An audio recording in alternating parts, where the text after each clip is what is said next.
vez passada sobre a grande preocupação que Kardec tinha com as questões educacionais. E por que Kardec tinha essa preocupação? Porque através da educação é que nós conseguimos lapidar o homem para que ele entenda tudo aquilo que lhe foi trazido, principalmente pelo Mestre Jesus. Se você tem um povo que não tem educação, que não tem esse conteúdo, fica muito mais difícil de você fazer com que eles entendam todos esses ensinamentos. É muito mais difícil, dá muito mais trabalho para fazer isso. Kardec já tinha naquela época, e é algo que nós precisamos buscar entender, isso não surgiu no estalo de dedo ou no estalar de dedos, quando Kardec falou, agora eu vou pensar em educação. Não. Tudo isso fez parte e faz parte de todo o nosso progresso moral, educacional e intelectual. Quando eu junto essas três coisas, eu consigo transformar o ser humano. E Kardec veio trazendo isso ao longo de todas as suas encarnações, ao longo do tempo. Ele conseguiu fazer com que a Europa o observasse, que seu país, a França, o observasse.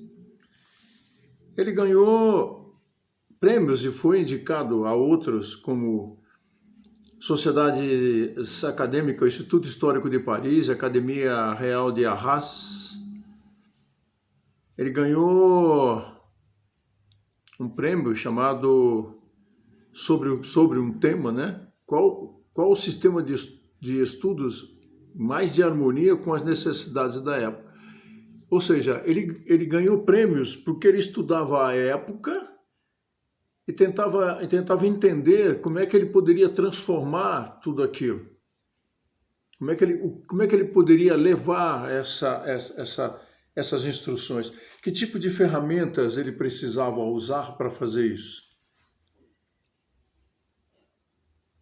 Como eu disse da vez anterior, tudo isso foi uma preparação muito forte para que ele pudesse, quando começasse a entender as questões espirituais, ele estivesse preparado para que o plano espiritual, o Espírito da Verdade e aquela gama de irmãos, de espíritos amigos que vieram, ele trouxe ou lhe trouxeram todas as informações pelas quais nós caminhamos hoje. Bem, mal, mas caminhamos. Estamos aprendendo. Aliás, aprender é fácil, praticar é muito mais difícil. Ele, como pedagogo, ele lutou pela democratização do ensino público. O que é a democratização do ensino público? É fazer com que todos tenham os mesmos direitos a aprender, a ter o direito à escola, à educação, ao ensino. É o que nos falta hoje. A nossa grande dificuldade é que as nossas escolas, nossos sistemas de educação é muito falho. Nossos professores têm enormes dificuldades para poder levar aos seus alunos uma melhor educação. Olha o tamanho da preocupação desse homem no sentido de fazer com que todos pudessem ter as mesmas oportunidades.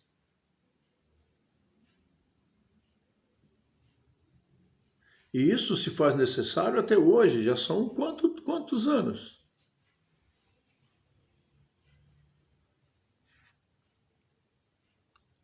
Ele começou na sua residência, né, entre 1835 e 1840, ele manteve em sua residência, na rua Sèvres, cursos gratuitos de Química, Física e Anatomia.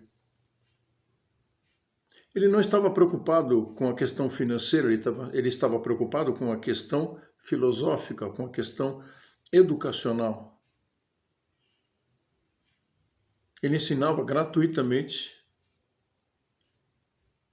ao desprendimento desse homem, desse espírito,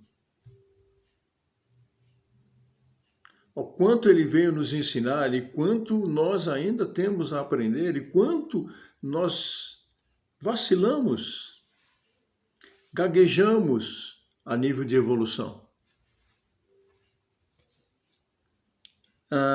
Nesse período ele estava preocupado com a didática e elaborou um manual de aritmética que foi adotado por décadas nas escolas francesas e um quadro mnemônico da história da França. O que ele quis fazer com isso? Ele visou facilitar aos estudantes a memorização de datas dos acontecimentos de maior expressão e as descobertas de cada reinado do país. A ideia era levar à população, ao jovem, o conhecimento do seu próprio país, o verdadeiro conhecimento do seu próprio país. Coisa que ele veio também a nos trazer, as verdades ditas pelo Mestre Jesus. Quanto ele nos trouxe de ensinamento?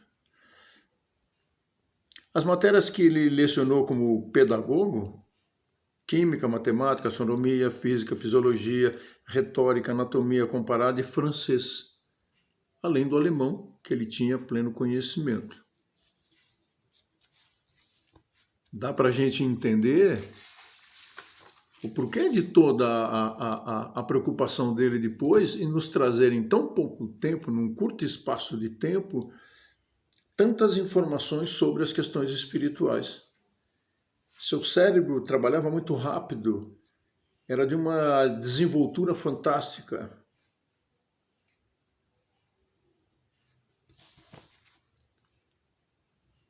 Daí nós podemos passar ao início, eu não vou, como disse anteriormente, não vou entrar nas questões dos livros, que outros irmãos dentro do Farol do Caminho vão estar falando exatamente sobre isso. No livro Obras Póstumas, o professor Rivail comenta que ele ouviu falar pela primeira vez do fenômeno dessas mesas, que era bastante difundido à época na corte, na alta sociedade, como divertimento.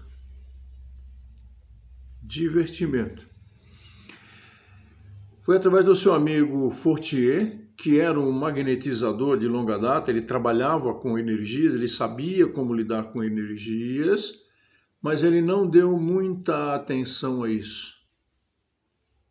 Ele não se preocupou muito com isso naquele momento, porque ele tinha outras preocupações dentro de tudo aquilo que nós acabamos de colocar para vocês.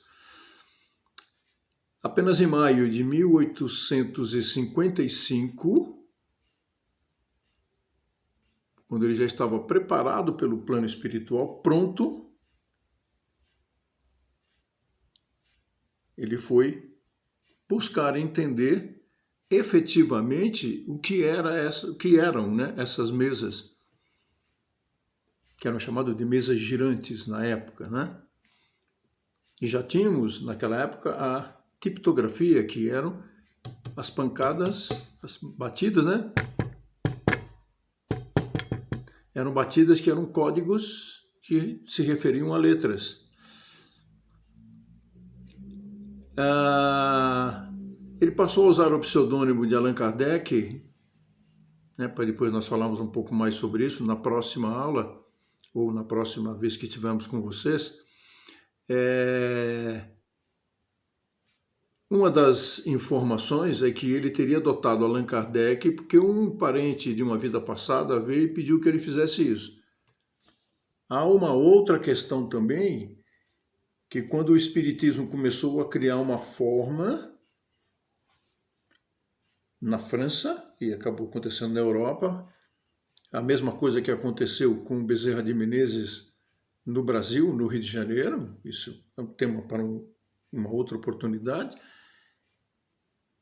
Houve o cerco da igreja em função disso, em função do Espiritismo estar dando informações que muitas vezes se confrontava, batia de frente com a igreja. Isso nós vamos deixar para a nossa próxima aparição. Tudo bem? Fiquem todos na paz, no amor do amado Mestre Jesus.